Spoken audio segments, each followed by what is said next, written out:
தமிழ்நாடு சட்டப்பேரவை தேர்தல் வரும் ஏப்ரல் 23ஆம் தேதி நடைபெற உள்ள நிலையில் மாநில அரசியல் களம் இப்போதே சூடுபிடிக்க ஆரம்பித்துவிட்டது.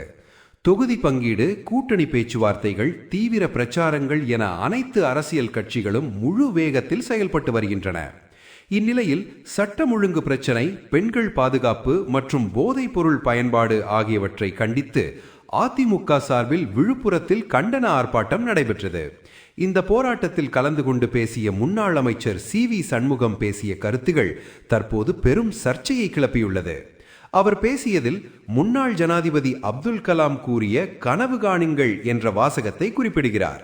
அதைத் தொடர்ந்து முதல்வர், உங்கள் கனவுகளை சொல்லுங்கள், அதை நிறைவேற்றுவோம் என விமர்சித்தார். அதற்கு எடுத்துக்காட்டாக, எனக்கு நயன்தாரா வேண்டும் என்று சொன்னால் அதை நிறைவேற்றுவாரா, நயன்தாராவை திருமணம் செய்து வைப்பாரா என்று சர்ச்சைக்குரிய வகையில் பேசியுள்ளார்.